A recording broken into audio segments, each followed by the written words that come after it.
Buenos días, ¿me veis bien? Como son las 8:15 voy a empezar.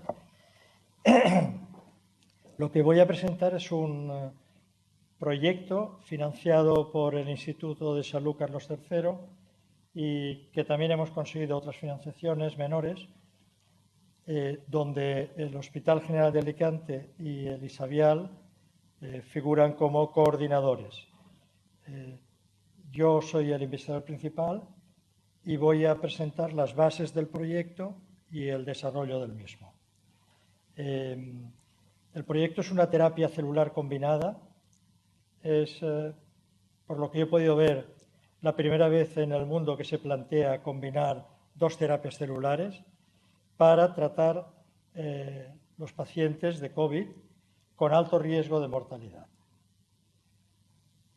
El equipo investigador, en realidad, son más de 60 porque ahora veréis que participan 5 hospitales, el General de Alicante que coordina, el Clínico de Valencia y el INCLIVA, la FE a través de la Unidad de Investigación, La Paz y Cruces. Hay 6 universidades, la UMH, la de Alicante, la Pablo Olavide, la Autónoma de Madrid, la de Valencia y el País Vasco, 2 centros de transfusiones y un instituto de investigación. Por las características del proyecto, veréis que para el ensayo clínico posiblemente se ampliará el número de centros hospitalarios.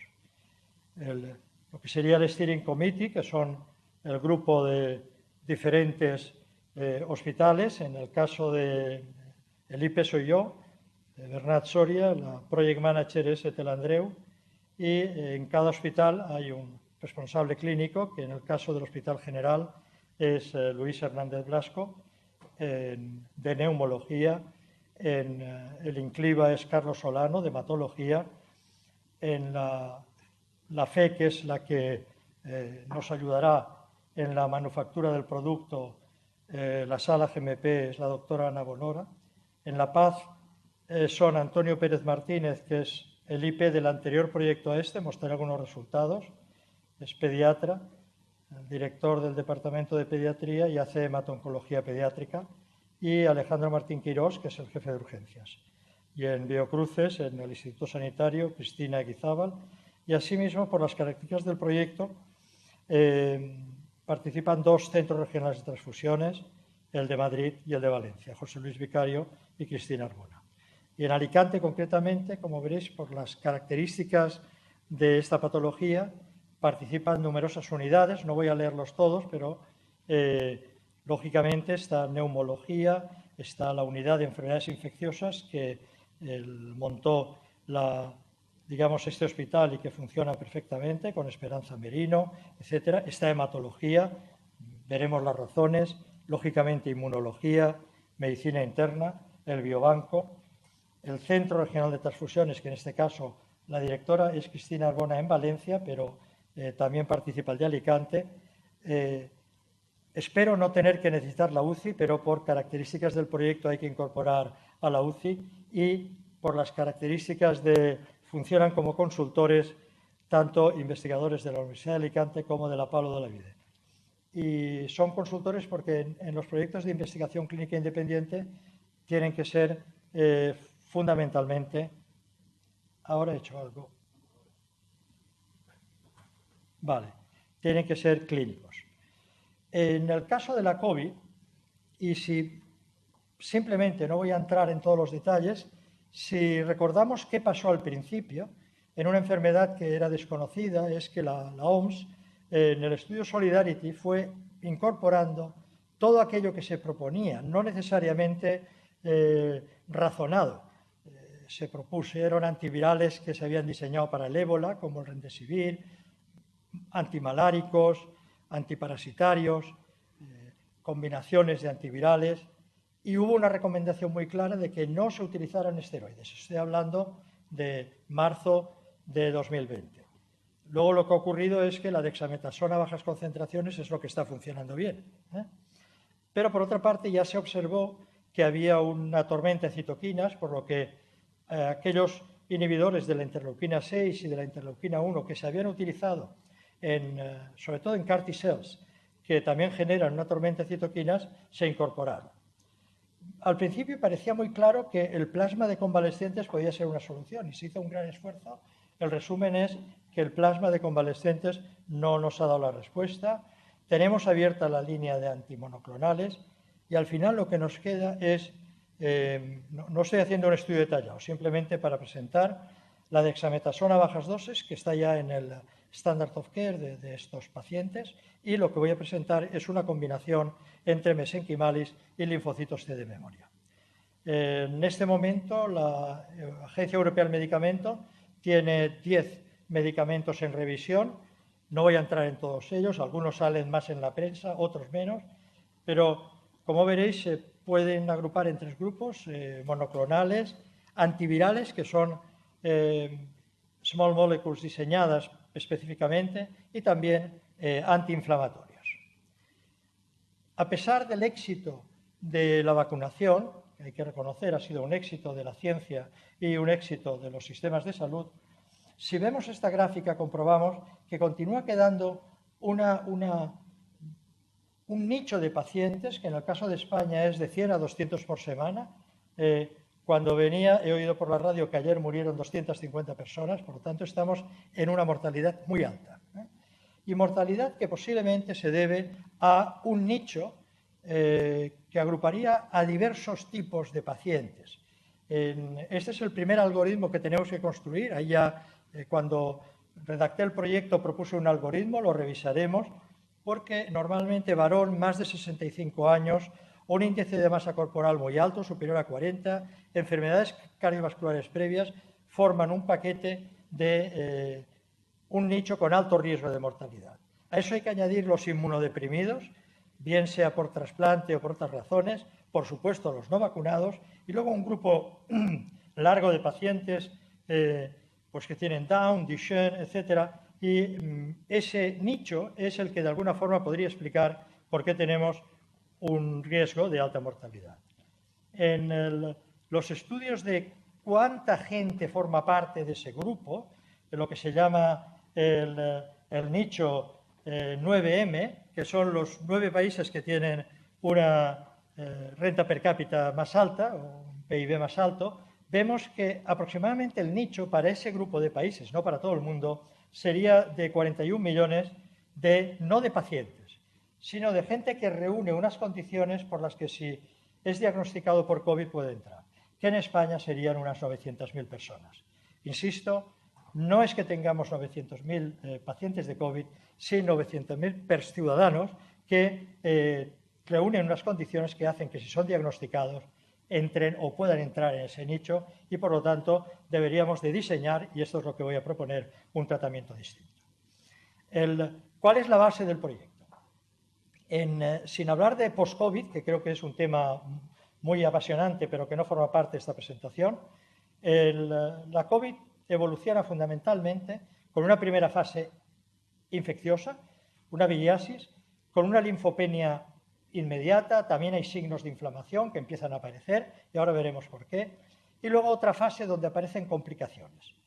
Los pacientes que en la primera etapa, estoy hablando abril de 2020, llegaban a la UCI, saturaban las UCIs y morían en las UCIs, no morían de la viriasis, morían de las complicaciones, fundamentalmente neumonías, una hiperinflamación brutal, ahora veremos por qué, endotelitis, un síndrome, vamos a llamar, de activación de macrófagos, porque en ese momento no sabíamos exactamente qué pasaba, tenían coagulopatías, tromboembolismo, daño tisular. Esta es una gráfica que alguna vez yo creo que ya os he comentado, donde íbamos metiendo las cosas que íbamos encontrando. Estoy hablando de abril de 2020 y que más o menos define cómo se instala y cómo evoluciona. Utilizo los criterios de la OMS. Grado 7 sería ya con ECMO, grado 8 es muerte. Por lo tanto, interesa coger pacientes que están en momentos más tempranos porque así paramos la evolución. Y lo que voy a presentar está basado en resultados preliminares autorizados por la Agencia del Medicamento en 2 ensayos previos y publicados.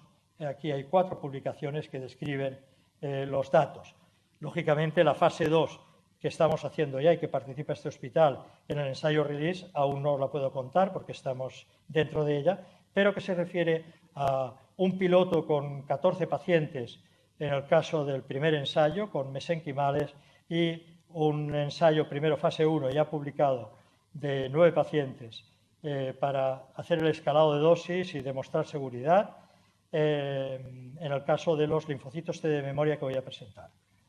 No, en ninguno de estos ensayos se ha observado ninguna reacción adversa y eso es lo que nos decidió a plantear una terapia celular combinada.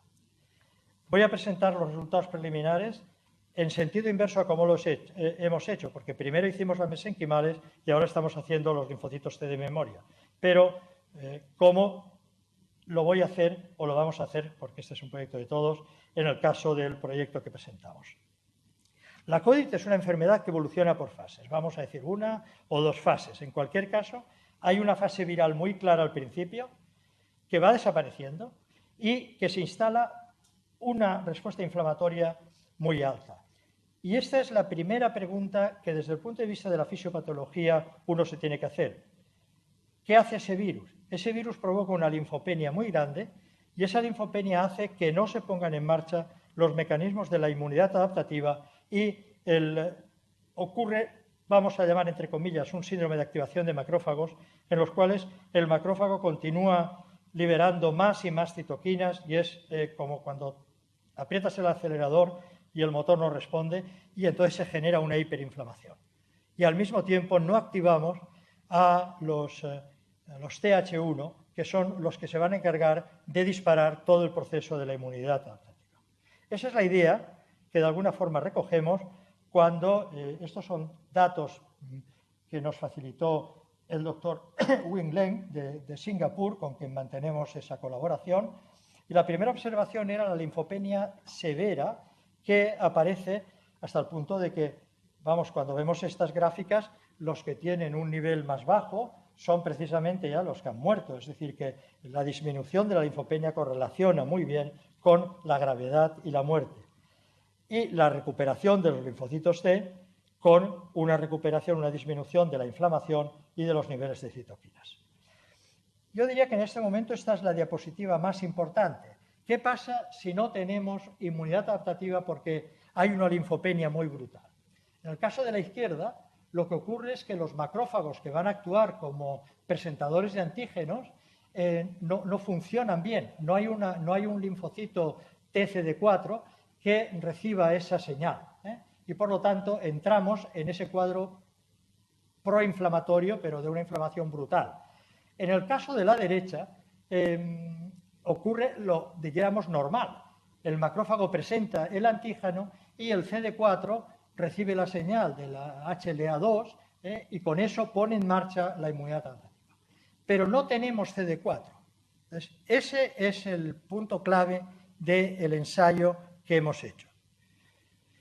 De entrada, la primera resistencia que tiene cualquier clínico cuando le decimos que vamos a poner linfocitos T es cuidado con el síndrome injerto contra huésped. Es decir, los T se dedican a matar. Entonces, pero no son los T en general, sino que son ese grupito de TH1 que se encargan de disparar la respuesta y hacer que el CD8, que es realmente el citotóxico, que son los TTL, se dediquen a matar. Entonces, por eso, la propuesta fue, vamos a buscar esos linfocitos en la sangre periférica de pacientes que han pasado la COVID y aislarlos. Entonces, esto fue lo primero que hicimos y lo publicamos. Es decir, vemos aquí en la parte inferior izquierda cómo existe el CD45 RA negativo. Ese es el grupo que hemos utilizado, donde tenemos un grupo que responde bien y eso lo patentamos. De hecho, Elisavial es titular de la patente y en ese sentido diseñamos un protocolo. El protocolo es primero hacer una linfoteca para tratar a pacientes COVID. O sea, hay que hacer una leucoferesis, separar este grupo de células T de memoria y criopreservarlas. Entre abril y septiembre de 2020, de diferentes donantes, hubo un donante realmente muy bueno, y eso también hay que tener una selección de donantes, preparamos las 30 primeras dosis para la fase 1. Nuestros cálculos es que necesitaríamos como 4 donantes, bien seleccionados, para cubrir no la totalidad de dosis que necesitamos, sino lo que es el espectro del HLA de la población española. Pero eso hay que comprobarlo.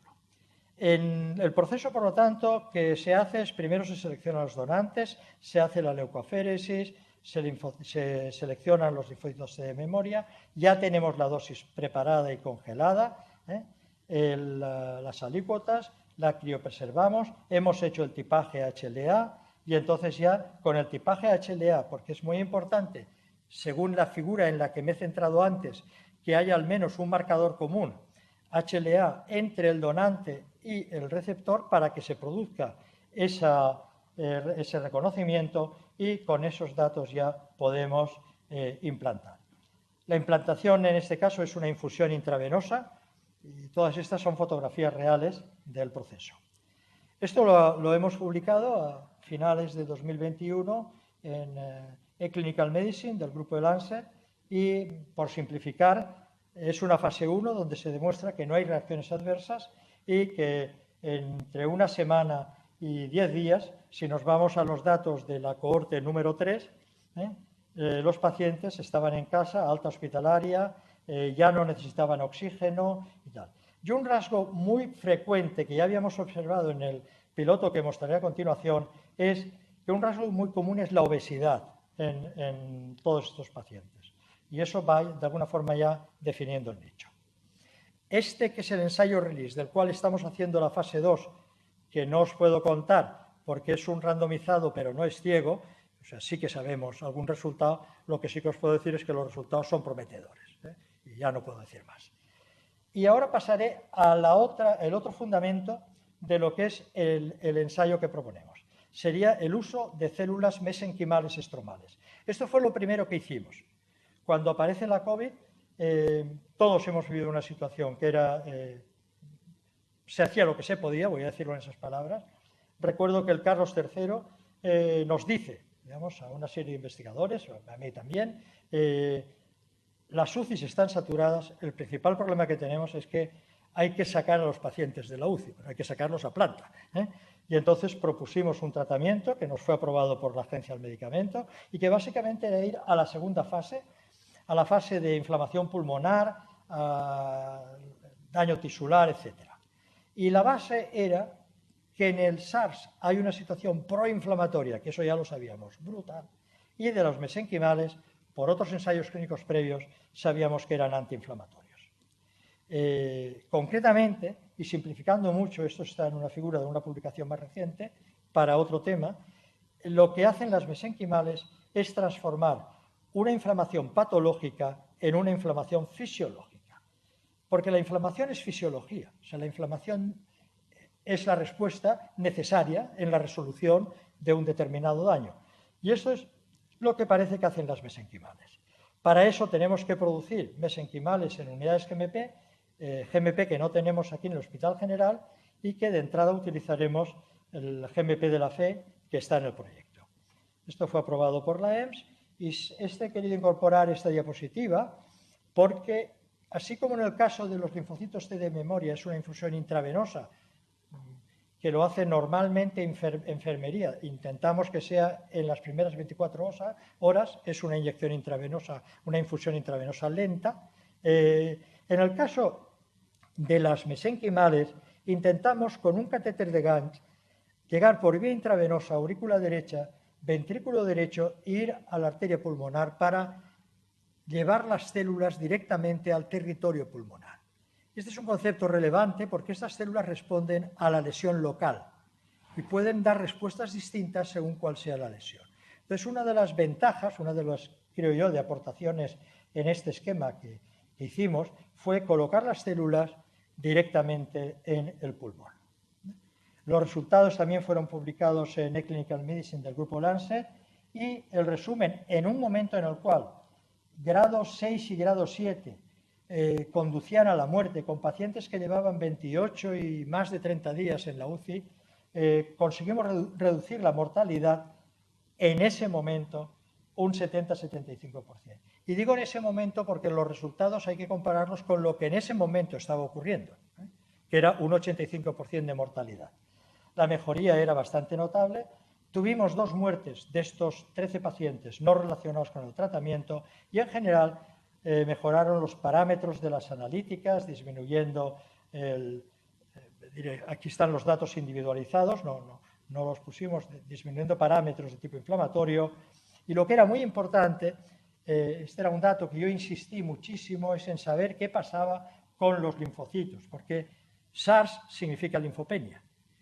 Y si le metemos mesenquimales que in vitro inhiben la proliferación de linfocitos, el peligro, no lo sabíamos, era que no resolvieran la linfopenia. Pero lo que ocurrió fue lo contrario. Los linfocitos CD4 y CD8 aumentaron, también los B, por lo tanto, mesenquimales con esta tecnología no provocan linfopenia, sino al contrario. Lógicamente, las imágenes radiológicas muestran un beneficio claro y en uno de los casos, todo esto son datos que tengo que ir recogiendo. Este fue un paciente hecho en la Clínica Tecnon en Barcelona con el protocolo que yo les pasé y aquí se puede ver cómo, digamos, aquí pudimos hacer un TAC, en otros casos era una placa normal, porque era un paciente grado 4, quiero decir, este no había entrado en la UCI. Tenía disnea, tenía tal, pero le pudimos hacer un TAC y entonces se ve claramente el beneficio. Con eso, digamos ya, bueno, todos estos datos fueron publicados y los resumo: una disminución de la mortalidad, una mejoría, estabilidad. De hecho, las 2 muertes, uno fue una hemorragia gastrointestinal no relacionada con el proceso, en el otro caso era, si no recuerdo mal, una neumonía fúngica, porque otra cosa que tienen estos pacientes es que tienen infecciones oportunistas, precisamente porque el sistema inmune está caído, y entonces pues disminuyeron una serie de parámetros. Es cierto que esto se refiere solamente a 14 pacientes y a partir de ahí, y en usos compasivos, no puedes concluir beneficios. Al final tengo 3 diapositivas que no os mostraré, de algo así como entre 50 y 60 ensayos que se están haciendo con mesenquimales ya en fase 2, donde parece claro que estas son beneficiosas para esa etapa. Por lo tanto, el procedimiento que vamos a seguir va a ser, en primer lugar, la manufactura de la terapia avanzada, los llamados Advanced Therapies Medicinal Products, es decir, una terapia avanzada que en el caso de la linfoteca es la formación de un biobanco, hay que seleccionar donantes, hay que hacer la linfoféresis y seleccionar este pool de células. Muy importante porque lo que estamos infundiendo es un pool de células donde está la memoria inmunológica celular del donante. Y, por otra parte, hay que hacer el banco maestro de las células mesenquimales estromales. El protocolo, no me extenderé, esto, digamos, Luis Hernández Blasco lo puede, digamos, explicar con más detalle porque ya tiene el diagrama de flujo para este hospital, pero lógicamente va a ser diagnóstico con PCR, consentimiento informado, ver el tipaje HLA porque vamos a buscar una dosis que tenga al menos un marcador común, se randomiza, se busca si tenemos la dosis, hay que traer aquí la dosis, infundirlos por vía intravenosa. A partir de aquí, pues el seguimiento normal. Y esta creo que es la última diapositiva, que es una especie de resumen y de propuesta. A pesar del éxito en la vacunación, tenemos un nicho de pacientes con un riesgo de mortalidad muy alto y que están causando, digamos, por ejemplo, en el último mes creo que fueron más de 800 muertes en España, lo cual son muchas.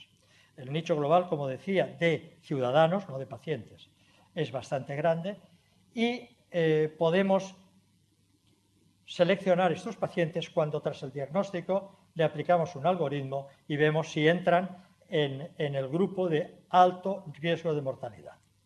Si esto es así, esta es la primera, bueno, la anterior, las 2 presentaciones que os he hecho es la primera vez que se hace en el mundo y que se publica. Es decir, nadie ha utilizado esos linfocitos previamente, ni nadie hizo pues, este piloto que les había comentado. Creemos, postulamos, que la combinación de estas 2 terapias, es decir, una terapia celular combinada, que también será la primera vez que se hace en el mundo, puede resolver la linfopenia. Tenemos datos de que efectivamente resuelve la linfopenia, bloquea la inflamación, las complicaciones y genera regeneración tisular.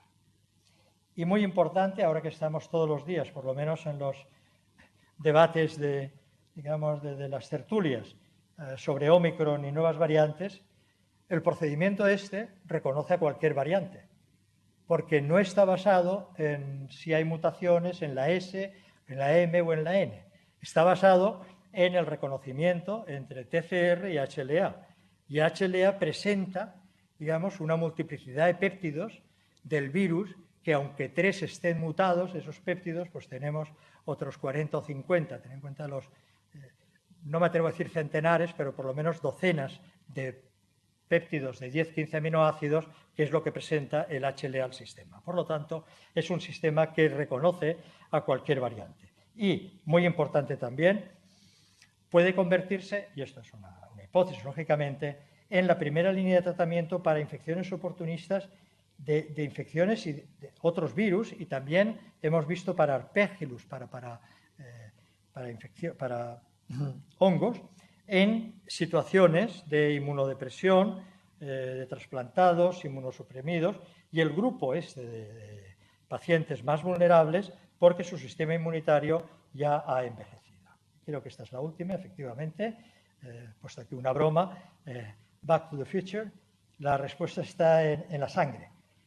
Cuando empecé con el tema de las células madre, hace ya más de 20 años, la diapositiva que ponía era 2 vampiros que uno le decía al otro: olvídate de la sangre, la respuesta está en las células madre.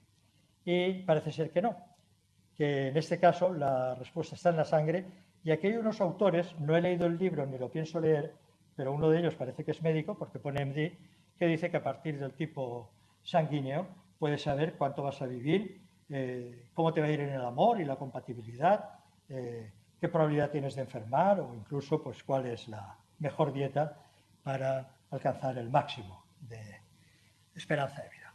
Muchas gracias.